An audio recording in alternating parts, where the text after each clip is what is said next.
Good morning.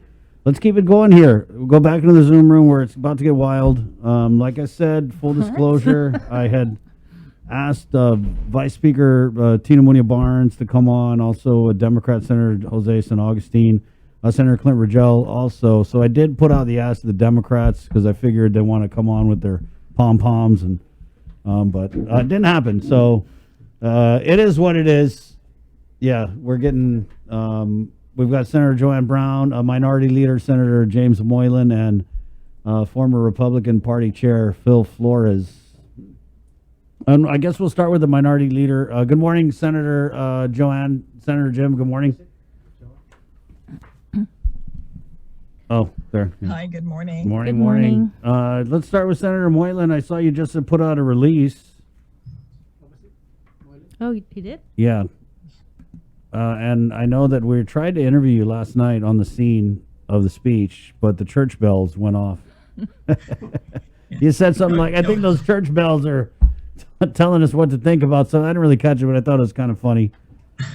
Yeah, the question at that time, what they were asking me was about how marijuana would help our economy and where that money, the governor mentions particularly where she's going to invest that money, the first $50 million, and they wanted my opinion on that. And I said, well, why don't you just hear the church bells? I think it's giving us a strong ding-dong on that one. So I wasn't really in favor of that. So, but, there were other positive things, of course, that the governor did state with her address last night. And, I agree. The governor has to make some tough decisions, and that she did. She flattened the curve, and we're happy about that.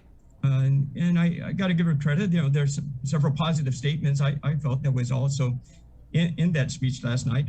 In particular, is the ending the sunset provision for the small business, the Dave Santos Amendment.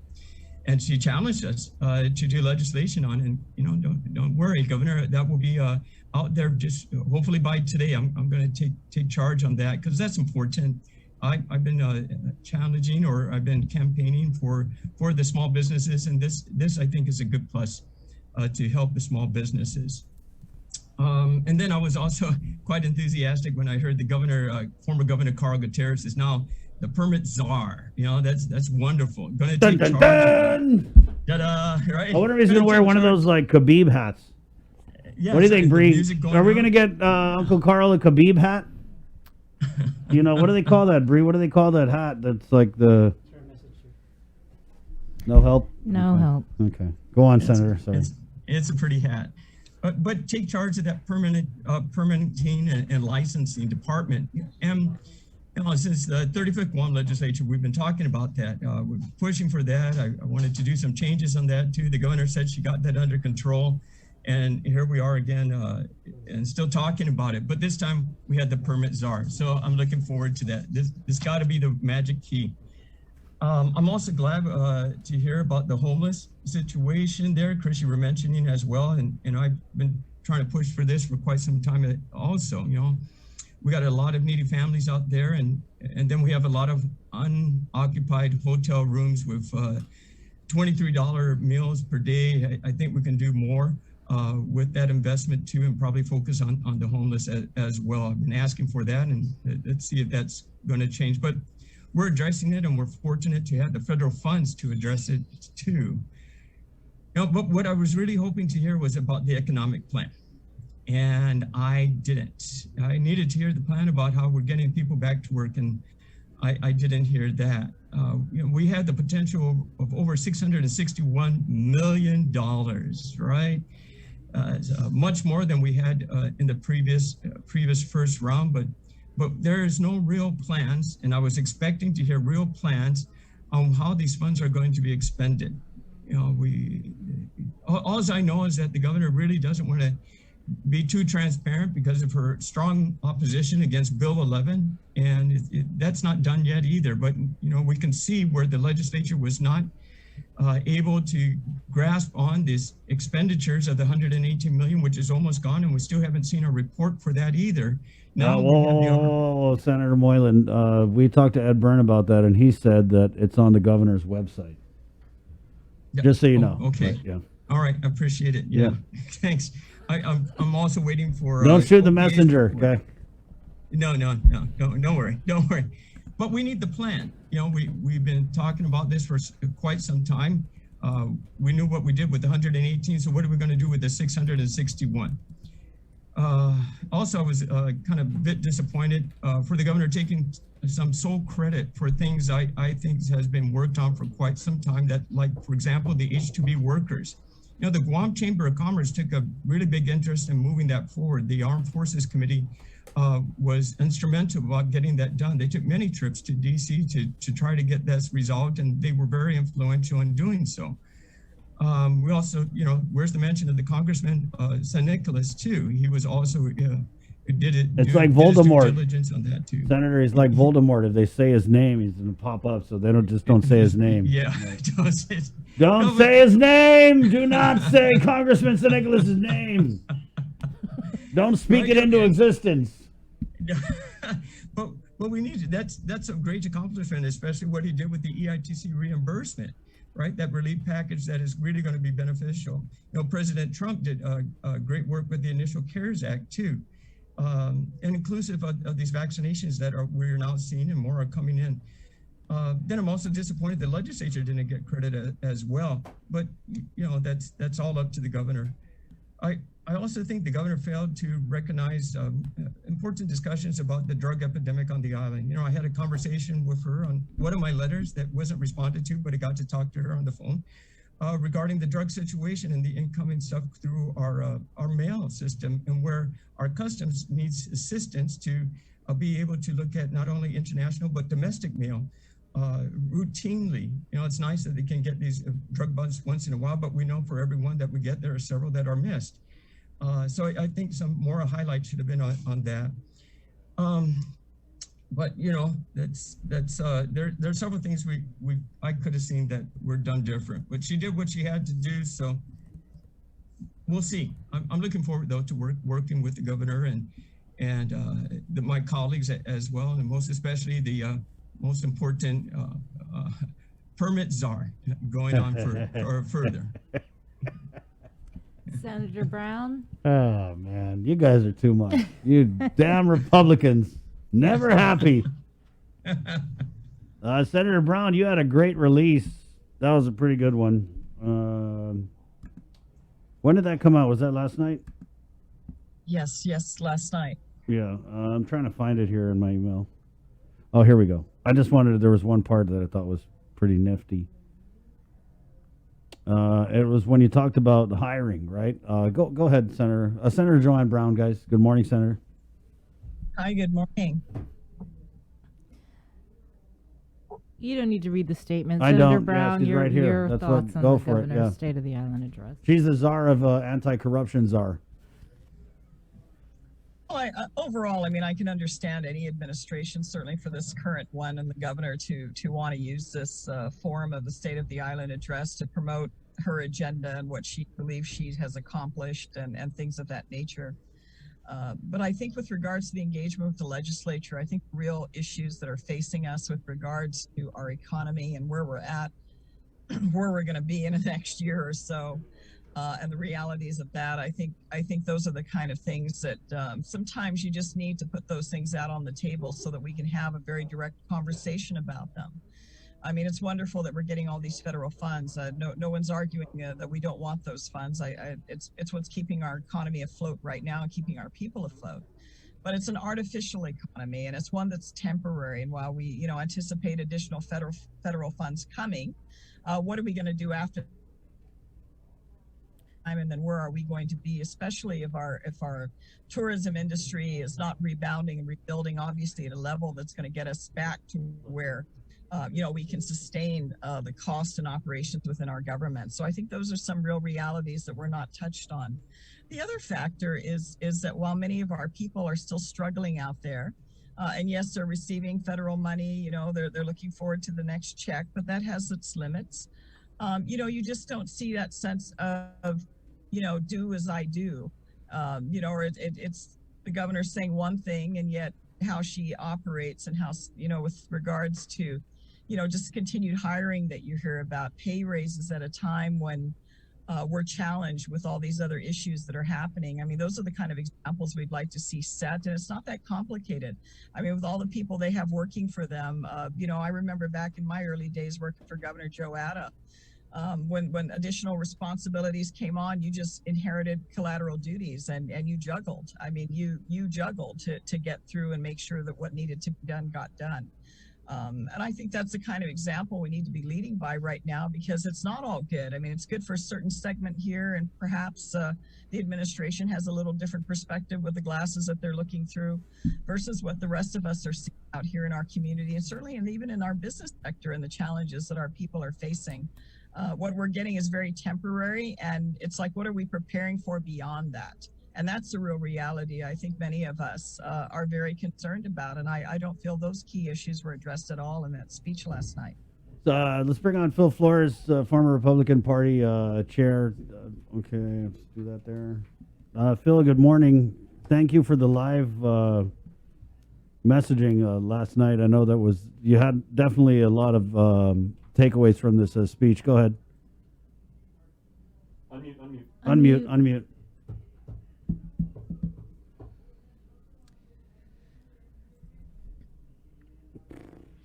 Need to unmute, Phil. Unmute. There you go. Okay, sorry. Right on. I thought you had. You need to check the unmute czar. But I'm on now. You're on now.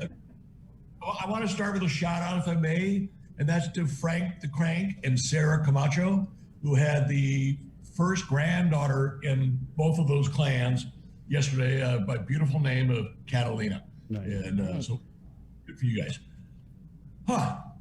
The governor's speech, when any governor gives their state of the territory, it's going to be, I've done such a great deal. And that's kind of what the governor did last night. But there are a couple of things. I'm with some of the other people. Oh, Sarah's on the line still. I think it was just her birthday. I would like to have seen the plans for the future besides get $50 million out of a pot, because I don't think pot's going to be profitable at all. Because especially I have taxes, I got a separate office. The guy who's selling right now is going to be able to beat that price, and he's going to have his or her customers. I think we're living in somewhat of a dream world that we have so much money and we can hire more people, raise raise people's salaries.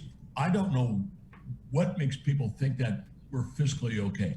So I would have liked to hear more about the state of our economy, the state of the government's financial status. I don't think it's good.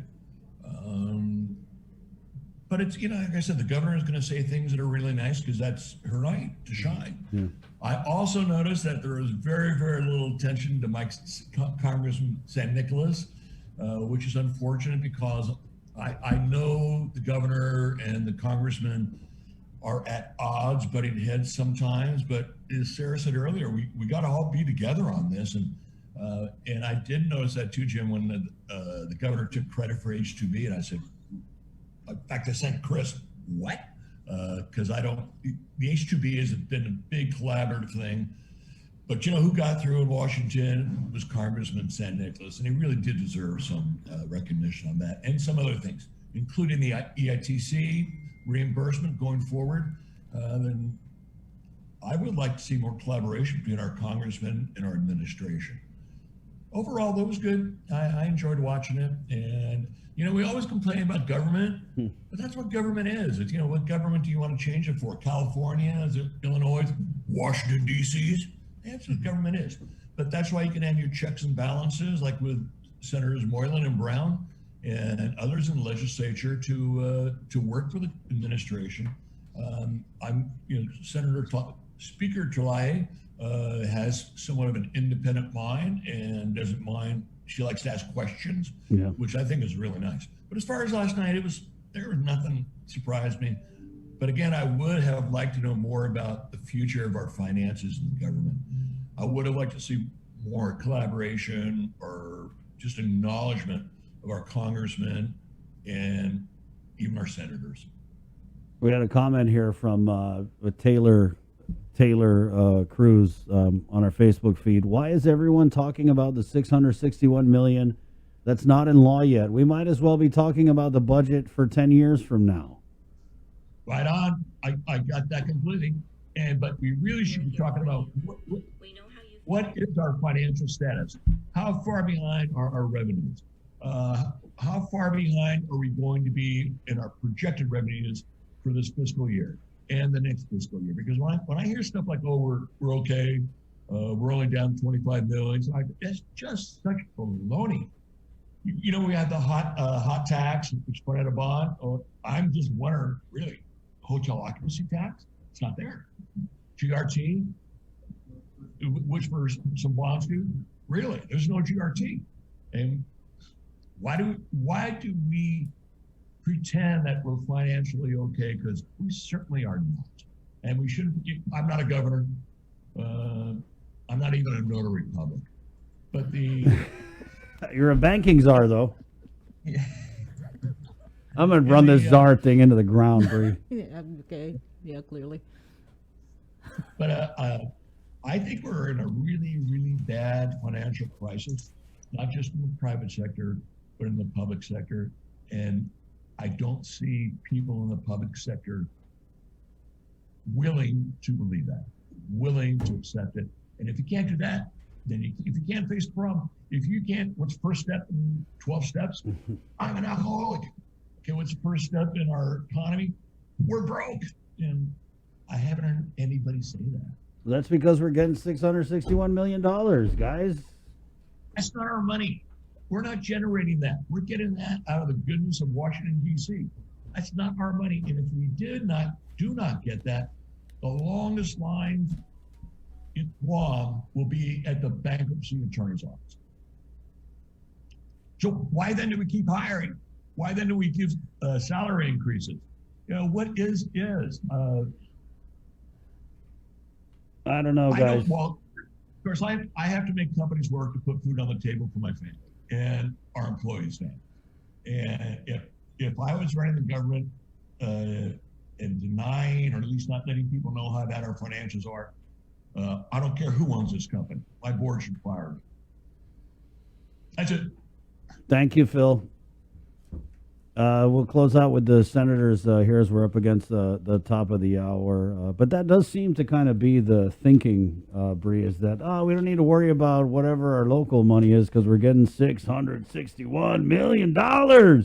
I think, I didn't really need to hear a recap of the unprecedented because we've year been that we hearing that. Yeah, We've been hearing we that. lived through it, and I wanted to see maybe taking the approach of an unprecedented speech, not just doing what we always do and this is what I did over the past year, but more of like, this is what we're going to do. This is how we are going to survive. This is how we are going to rebuild anew, but that's just me. Yeah, and I mean, I gotta agree with what Phil had said there. It's like every speech. I mean, it really doesn't matter who's the governor, but it is always the same thing: breaking your arm to pat yourself on the back. But that being said, it doesn't have to be that way. And I don't know why I let myself get my hopes up, because I was just really disappointed watching the speech. It was just the same stuff we hear at the beginning of every press conference. If we go to these press conferences, the governor's got to spend like 15 minutes talking about all the great stuff she did, which we get it. You did your job. Thank you. I mean, what do you want us to do? Kiss your feet? Get over it. We got a lot of work to do. There's drugs. There's crime out there. Crime is not down unless they're just not answering the phone. I mean, maybe they're mixing up 311. I just don't buy it. I mean, dude, we're on the front line of reporting on the crime, and don't give me that, it's anecdotal, because it's bad. You would talk to anybody out there. We just had a comment, lady said, I had to get cameras. Yeah, crime is bad. Mm-hmm. And it was like this much in the speech. Yeah. I'll butt in here again, and I agree with that. And Jim said that too. Senator Warren said that too. You got to look at the paper. I haven't looked at the Post today, but I'm going to tell you there's 4 or 5 stories in there about somebody getting busted for ICE. Perhaps there's 1 or 2 stories in there about some jerk sexually assaulting an underage girl, not even a woman, and like an 11-year-old, 12 years old. What are we doing about that? What are we The economy eventually, it's a cycle. It'll come and it'll go. It'll come and it'll go. But I don't think crime and drugs and rate are cyclical. I think they're behavioral, and we have to face that.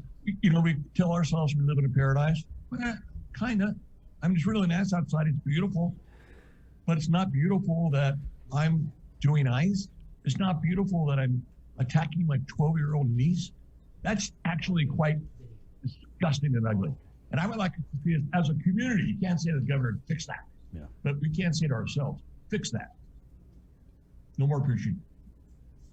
Thank you, Phil. Senator Moylan, go ahead, and then we'll move over to Senator Joanne. Closing remarks. Sure, and that's I think Bree, you mentioned that too. With where's the direction we're going, and that's what I think the word is leadership, and we really need that to happen from Adelup. With that direction, we'll be able to guide ourselves on what we can do, and with that direction, the legislature can also support the leadership at Adelup as well. And I sure wish we started with an economic plan and got right to the meat. We had this great opportunity coming up from the federal government, and how are we going to focus that money to better our island? This is a chance that we can make, especially in investment into our public safety, to keep our streets and our families safe too. But I don't see that happening, and with the strong veto of Bill 11 on transparency, I don't think nobody wants us to really know what's going on. And that's, I'm hoping my colleagues will be able to change that with an override on that. I'm going to push for that too. So, but in the meantime, we're going to work together. That's definite with, my colleagues and Adelup too, and I'll keep on writing my letters. But then now we have one more important person to add there, and that's the permit czar. So looking forward to that. Man. Okay, he's the minority czar at the legislature. Senator Brown.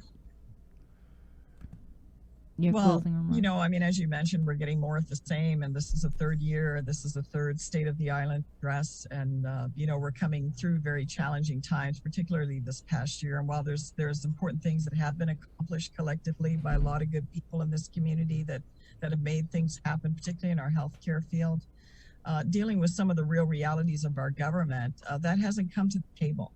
And ignoring it or glossing it over is not going to make it go away. And we definitely need to deal with those real issues. There's nothing wrong with acknowledging, and I agree with our former chairman, Phil, sometimes in order to address our problems and challenges, we need to acknowledge it and recognize that it's there. And then what are we going to do collectively to work towards resolving that? There's a lot of talk, but when you get right down to it, where the rubber meets the road, there's very little of that level of engagement that needs to be happening with regards to the economic realities, the social realities that we're dealing with. And I agree, definitely, the crime, the drug issues, and the laid back attitude. I mean, now you're allowed, it's not zero tolerance anymore. Now it's, hey, 50% tolerant. Promoting marijuana. This is just that's going to resolve. We're in a strong 78% tolerance. And trying to connect the issue and the displeasure. We've heard come out in the last few months by the tourism industry with regards to marijuana, and then try to connect that to, we're going to use that to address the flooding issues and other issues with our tourism industry. And I don't think that resolves anything. I don't think that's going to be a reality that's going to put anything in place that's going to move things forward. We can gloss things over, but we need to deal with look at the issues in government now. I mean, I'm not even having to go out the door of my office. A lot of these issues are coming knocking on my door, as I'm sure they are with other leaders in our community, with regards to just the corruption and the abuse that's happening, particularly at a time when our people are going through such challenging times, and not taking the reins of that issue and dealing with it in our government as government leaders. What are we doing to address and correct those issues so that we can set a better example for our community, rather than they just see this excess of abuse at a time when so many of our people are either underemployed, unemployed, waiting for the next financial, as Phil had mentioned, it's a gift from Washington. To get by, and that's not going to sustain us. That's not going to sustain us. $661 million sounds like an awful lot of money, but it's not going to take very long for that to disappear. And then, especially for us, we understand that the governor has the ability to determine and prioritize the use of that money. But why is there no engagement? Why is there such a, we're back to that centered power sense of importance that it can only be made from one individual. And I mean, our democratic government is based on the three branches of government to ensure that balance and ensure that the interests of the people and the voice of the people are brought to the table. So when you see this going on and the continued not wanting, with Bill 11 being vetoed and so adamantly vetoed, it's almost leering from above. Oh, how dare you question me? And I just think, these are not our resources. It's not our personal money. It's not our personal bank account. I don't have a bank, but it's our people's money. The money's been given to the people of Guam. And I think people of Guam should have the ability and the awareness and the information on where and how that money's being prioritized and where it's being spent and how it's being sure that it's getting to them and getting to our people where they need it the most. I don't think there's anything wrong with that.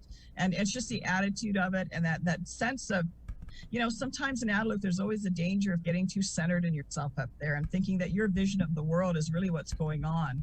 Time and time again, you sometimes see that happen. And this is a time when everyone says, oh, we need to pull together. We need to sit at the table. We need to come together and resolve these issues. And I don't see it. I don't hear it. I don't feel it.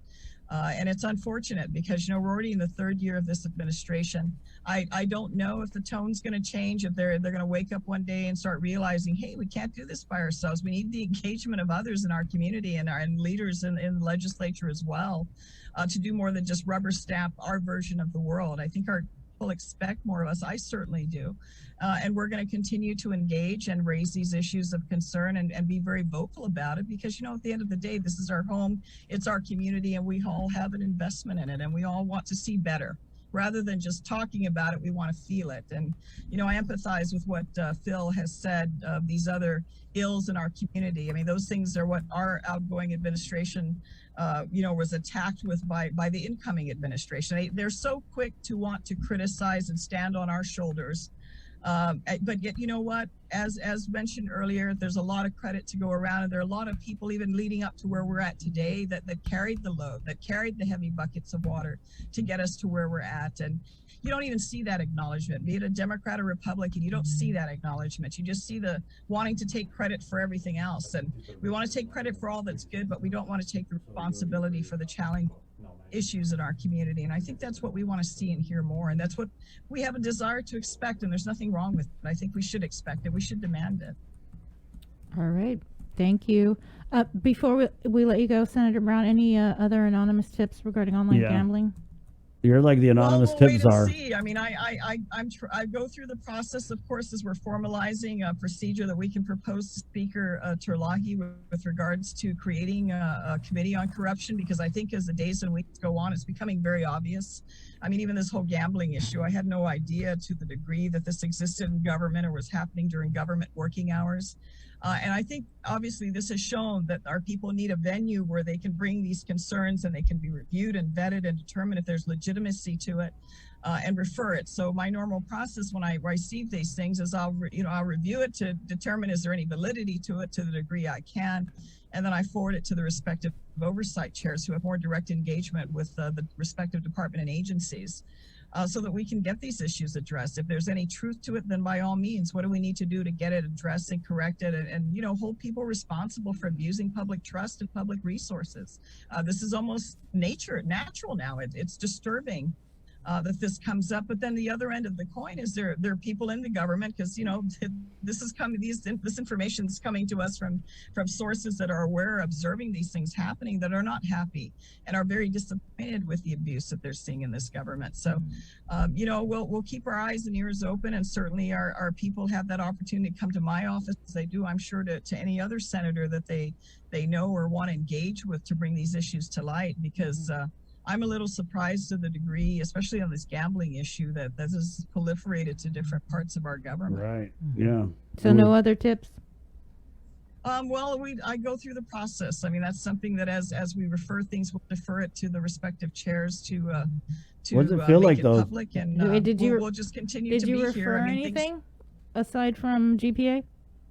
I did refer a concern that was raised with regards to the Guam fire. I know it's been a long-standing issue, but again, another anonymous individual came forth with a concern about how the hours are being charged with regards to the fire department. Those that were in the out in the fire stations and the hours that they get versus those that have administrative duties that they believe are receiving the same amount of hours and compensation, which they don't feel is under the law accurate. And they questioned the claims that these firefighters were going out and working out in the fire stations to make up the difference in the hours to supplement. So we'll see. I mean, I referred that to Senator Pito last week, and I'll defer that to him and his committee to decide how he wishes to proceed to either verify the information. Well, does he have any or kids disprove kids it. who are firemen? Does he have any kids in the fire department? I don't know. I have no idea. That's one good way to get him to care about it. I have no idea. But again, I mean, all we can do is I can only, when the information's brought to me, I'm not here to judge that. Is it accurate or not?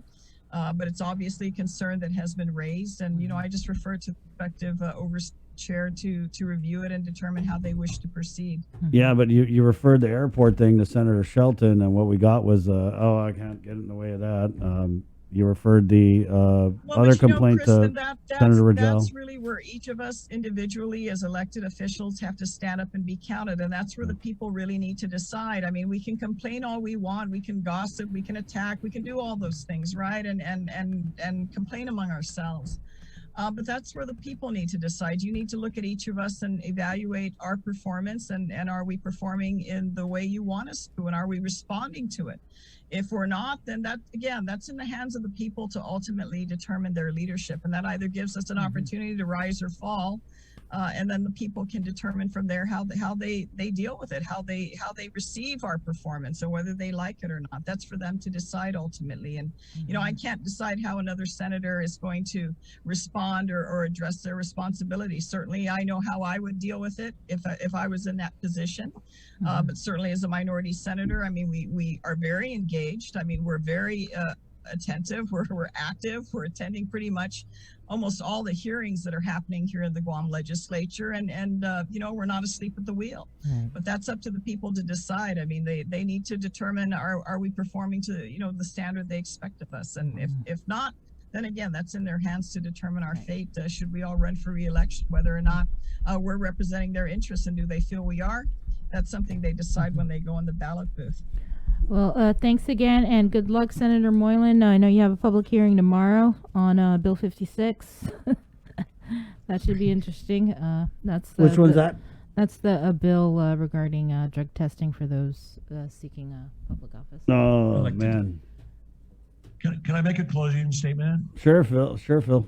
Okay, three things. First, another shout out to Cozendo and Mike Phillips. They've raised over $50,000 Wow. for Patrick, which is tremendous. And then we always say we want to follow the science, and that's how we're making decisions for our community. And I'm thinking back in January, the re-election committee for Lou and Josh started putting together a fundraiser in March. Man, they're so smart. How are they able to spend 7 or 8 weeks getting ready for a fundraiser that happens to take place on the very first day when Cora would allow us? That kind of blows me up. But in closing, I wish Governor Lou good luck, and because when she does well governing the island, we all do well. Thank you. Thanks, Right on. Phil, Senator Brown, Senator Moylan. Thank you, Senator Brown. Thank you, Senator Moylan. Good to talk to you guys again. You Always. take care. Yeah, let us know if you get any more anonymous tips. All right, you take care. Like, don't make us ask you 50 questions to find out. Bree was like, okay, let me ask it this way. Let me ask it that way. So, right on. Thank you. Thank you, Phil. Again, I'll see you guys. Stay safe. All right.